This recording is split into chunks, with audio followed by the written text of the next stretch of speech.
couple of weeks ago, I played 4 hours of Anno 117, and I really think it has the potential to be as good as, or even surpass 1800. I know those are some pretty bold words, but if you let me explain why, I'm sure I can get you aboard my exceedingly optimistic hype train. The demo I played dropped us straight into the guided sandbox experience you'd expect from an Anno game, and from the first moments it felt extremely familiar coming from 1800. The supply lines all work more or less the same with different names and visuals, and as you upgrade they'll get more complicated in that very satisfying Anno way. Honestly, just looking at the game, you can squint and think you're on 1800, but that's hardly a complaint when it's one of the most fun city builders of all time.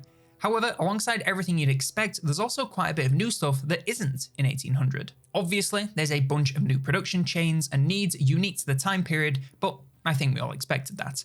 However, a more major change is the way resource deposits and fertility has been changed to be a bit easier to work with. Instead of set deposits like in 1800, islands are simply capable of producing certain goods like limestone, but you can use any mountain deposit to set up harvesting. This means if you wanted to have, say, 4 limestone mines but 1 iron, you could do that without having to get really lucky on the island generation. I can see this being a bit controversial as it does make the game a lot easier, but I don't really mind as you still only have a few per island. Plus, it allows you to set up specific areas for each production chain and have all of your iron production in one place, rather than being spread between 3 deposits on opposite ends of the island. It may be a loss difficulty-wise, but it's a major win for aesthetics and efficiency.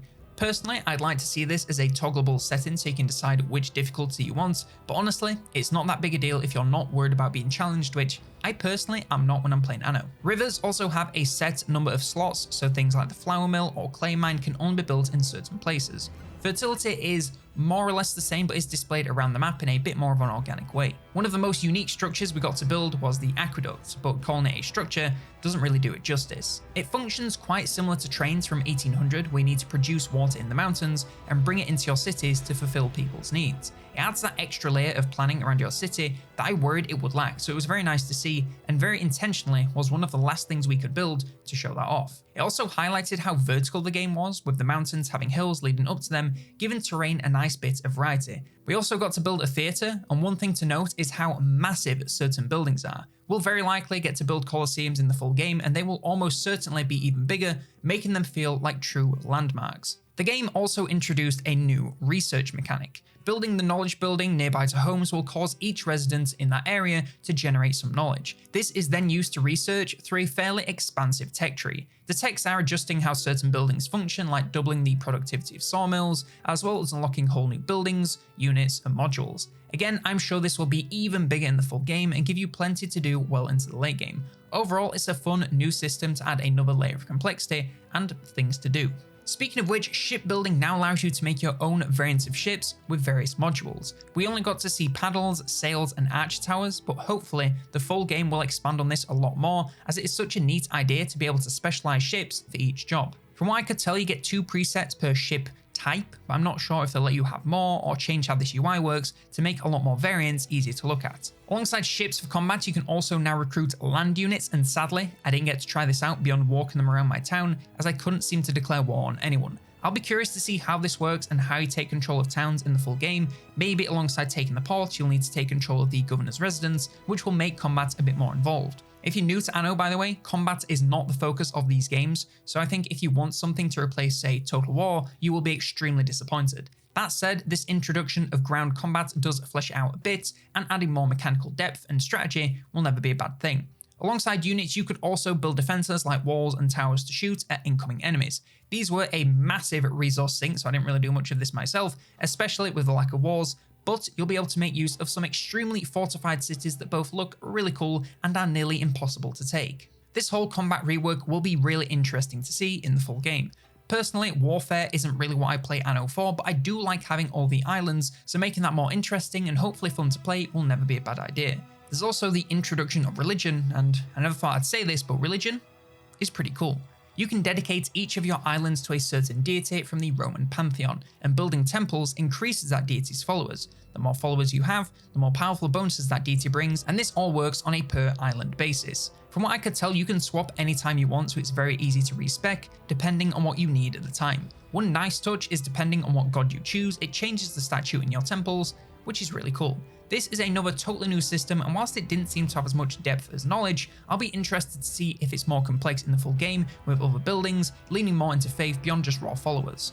There's also a few smaller, more quality of life changes, but the most obvious one is the ability to build diagonally. If you're into beauty building, this will be a game changer, as you can really make some interesting designs or simply make the most of space. It does tend to make roads a little harder to manage since they tend to favour diagonals, which may not always be what you want. That said, there might have been a way to toggle between that I just didn't notice. You can also now sell ships wherever they are instead of having to sail them over to the same place. This is another one that could be argued to be too easy, but in my opinion all it's doing is saving you a little bit of time, so it isn't really a problem. Also, selling ships seemed insanely overpowered for making money. I was selling basic tier 1 ships for 25,000, and once I did that like 4 times, I didn't really have to worry about money for the rest of the session. But again, this is all early access, so balance will probably change, but yeah, selling ships is still a great way to make stacks. Lots of buildings have auras which come with all kinds of benefits and penalties for their surroundings, which can change how you want to lay out your islands to min-max everything. These circles of influence seem to be replacing the old road-based system, which is a good and a bad thing. It means it's more uniform for how far buildings' influence reaches, and you don't have to do weird things with roads to get their effects to go the distance. But it does take a little bit of planning out of the equation, so it makes things a little easier. That said, these circles are in a lot more buildings than they were before, so it's probably for the best that they're easy to manage, since it could quickly get out of hand. It just means you'll be building more markets and things like that to keep your people happy, which isn't really the end of the world. The diplomacy screen has also seen a minor rework in how everything is laid out, but it was super clear what you can and can't do, so no complaints here. That said, this does look a little bit placeholder, so I won't be surprised if this changed again. There's also a lot more information at the top of the screen that gives you a lowdown on how exactly each island is doing. There's too many individual stats to mention one by one, but essentially you have a clear view of what you need to improve, rather than just changing things and waiting to see what happens. Things like health, fire safety, and happiness are extremely clear alongside prestige, which is a new one all about how you're viewed in the eyes of other governors and the emperor. The only place I could see the option to use characters was in my governor's home, which you can expand similar to the palace or the zoo from 1800. This is something I feel is far too simple if it's how things are going to work, as placing those buildings like trade unions and town centres to get the most out of items was a big part of min-maxing, and making it island-wide would be pretty lazy.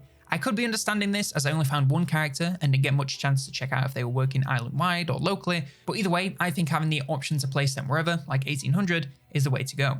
I also couldn't find the option to adjust efficiency in buildings if I want to run something at half speed to save some happiness and efficiency. Again, this might be coming later, and I'm not sure if it was launched 1800 or came after, but it's something I find to be very useful and would miss if it was gone for good. Speaking of efficiency, forest buildings like your woodcutters and charcoal burners now need trees to be surrounding them to be effective, and won't plant their own until certain tech is unlocked. This is a slight challenge, but a good change to give early building a little more to think about. Overall, it felt very refined even through the 1080p compressed to heck and back stream I was playing on. It felt like Anno, and the hours flew by, and I want to keep going past where the demo ended. Obviously, I think at launch it's still going to be literally years behind 1800 in terms of how advanced and deep the game is, but if it gets the same number of expansions and updates, I can see 1.17 being at least as good as 1800, if not better. But of course, if I pretended everything was sunshine and rainbows, I'd be ignoring some very glaring worries that I and probably many Anno players have for 1.17. My main concerns are probably nothing unique if you've been following the game yourself. I mainly worry that the time period will limit how advanced the game can get. The 3 tiers I was playing at were just fine, but beyond that, I'm not sure where it can go. In 1800 you were making engines and eyeglasses and huge metal warships. In my mind, in 1.17, the most advanced thing a person can want is like a really nice toga or some fancy food. I'm sure the team are aware of these potential limitations and are working to get around them, so we will just have to wait and see. Speaking of warships, in 1.17, ships can get bigger, but they'll still mostly be wood with archers or catapults. The land units open some options for advanced combat, but we're still yet to see how they play and how far you can really push things. I know combat isn't the focus, but beyond that, I hope there's a variety in what we can build and meaningful progression. 1800's advanced ships sped up trade with faster vessels that don't rely on wind or move faster between sessions. I just hope 1.17 has enough variety and doesn't overly rely on the customization to fill the gap, as it really won't do the same job, at least in my opinion. I do like the idea of having ship templates which can specialize for certain jobs. I just want to make sure there's plenty of options of templates to choose from. Speaking of traveling between sessions, I do wonder what the other areas of the world will get to explore. Albion gets lots of mentions, so it's definitely going to be an option, but beyond that, in future expansions, will they be able to keep up the variety? 1800 had the Old World, New World, Inbasa, the Arctic, and Cape Trelawney, though that was basically Old World but with shipwrecks. The peak of the Roman Empire obviously spanned a lot of the globe, so I'm not too worried about having a few different locations to travel and build in. And within those sessions, I'll be interested to see how the building differs and how trade routes become more advanced, similar to 1800. Honestly, most of these concerns about how the game will scale into the late game. That said, the team clearly knows they have to aim for 1800 as the bar for a great Anno game, and I'm sure they're aware of these concerns and are working to address them. We really won't know until the game comes out, so for now, I'm very excited with just a sprinkling of caution. The game I've played so far has a lot of potential, so we'll just have to wait and see how the game turns out when we get more information over the next year. But what do you think about Anno 117? Is it a game to surpass 1800 or another in the depressingly long line of underwhelming Anno games? I'll absolutely be covering as much 117 as I can, both leading up to release and when it finally comes out, so if you want to see more about the game, be sure to subscribe. Like the video if you did, and if you want more Anno content, then check out my complete beginner's guide to 1800. It's a little bit old, but still does the job, and who knows, I might get an updated version out sometime soon.